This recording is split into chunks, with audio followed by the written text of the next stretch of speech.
Israeli বোমা হামলায় পুরো পরিবার সহ নিহত। চেচনিয়ায় উড়ল ইউক্রেনের ড্রোন, পাল্টা হামলার হুঁশিয়ারি। গাজা ইসরায়েলি হামলায় আরো 52 জনের মৃত্যু।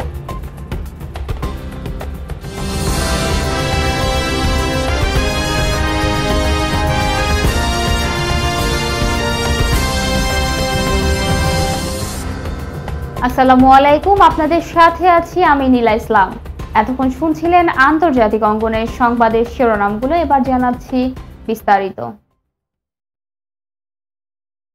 ইসরায়েলি বোমা হামলায় পুরো পরিবার সহ নিহত হন ফিলিস্তিনি আর্টিস্ট মহাসেন আল খাতিব। একই রাতে জাবালিয়ায় আরো 20 জনকে হত্যা করা হয়েছিল আইডিএফ।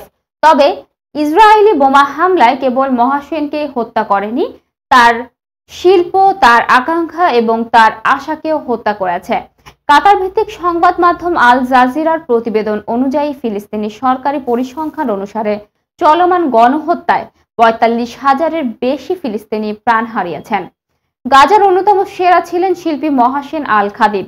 সম্প্রতি তার করা একটি চিত্র ব্যাপকভাবে ছড়িয়ে পড়েছে সামাজিক যোগাযোগ মাধ্যমে। ফিলিস্তিনি আর্টিস্ট মহাসেন আল খাতিব এবং তার তৈরি করা ছবিতে দেখা যায় আল আকসা হাসপাতালের আঙিনায় শাবান আল দালু নামের এক বালক আগুনে পুড়ে মারা যায়। মূলত ইসরায়েলি বোমা হামলায় নিহত হয় শাবান আল দালু। তার আঁকা এই ছবির মধ্য দিয়ে তুলে ধরা হয়েছে ইসরায়েলি বাহিনীর ভয়াবহতা। সহজ ছবির মাধ্যমে শক্তিশালী বার্তা ও প্রতিবাদ জানানোর জন্য ব্যাপক জনপ্রিয় ছিলেন মহাসেন আল খাতিব। এদিকে চেচনিয়ায় উড়ল ইউক্রেনের ড্রোন, পাল্টা হামলার হুঁশিয়ারি। রাশিয়ার মুসলিম প্রধান প্রজাতন্ত্র চেচনিয়ায় উড়তে দেখা গেল ইউক্রেনের ড্রোন। জবাবে কিয়েভের সামরিক স্থাপনা লক্ষ্য করে পাল্টা হামলা চালানোর হুঁশিয়ারি দিয়েছেন অঞ্চলটির প্রধান রমজান কাদিরভ। চেচনিয়ার রাজধানী প্রজানিতে দেখা যায় সেই ড্রোন। রমজান কাদিরভের দাবি, গ্রোনজির আকাশে প্রায়শই দেখা যাচ্ছে ইউক্রেনের পাঠানো ড্রোন।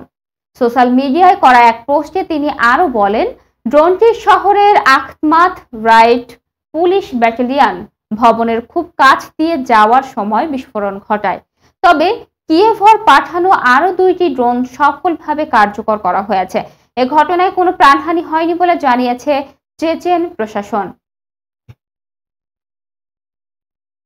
অন্যদিকে গাজায় ইসরায়েলি হামলায় আরো 52 জনের মৃত্যু।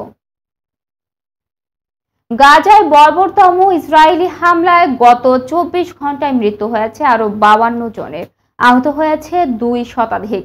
এতে মোট প্রাণহানি 45,000 দাঁড়িয়েছে। ধ্বংসস্তূপের নিচে চাপা পড়ে আছে অনেকে। হতাহতদের বেশিরভাগই নারী ও শিশু। সোমবার এক বিবৃতিতে এসব তথ্য জানিয়েছে গাজার স্বাস্থ্য মন্ত্রণালয়। খবর রয়টার্সের। বেইত লাহিয়া জাতি শরণার্থী শিবির, মধ্য গাজার নুসেইরাত ক্যাম্প ও গাজা সিটিতে হয়েছে ভয়াবহ হামলা। একযোগে বিমান ও স্থলপথে চালানো হয় অভিযান। উত্তরে আরো কামাল দাওয়ান হাসপাতাল ঘিরে চলছে বড় ধরনের হামলা। হাসপাতালের জেনারেটর ধ্বংস করেছে ইসরায়েলি বাহিনী। এমনকি ইনসেনটিভ কেয়ার ইউনিটে কর্মীদের লক্ষ্য করে গুলি ছুড়েছে স্নাইপাররা। ইসরায়েলের দাবি, হামাসের ঘাঁটিতে নিয়ন্ত্রিত হামলা চালিয়েছে তারা।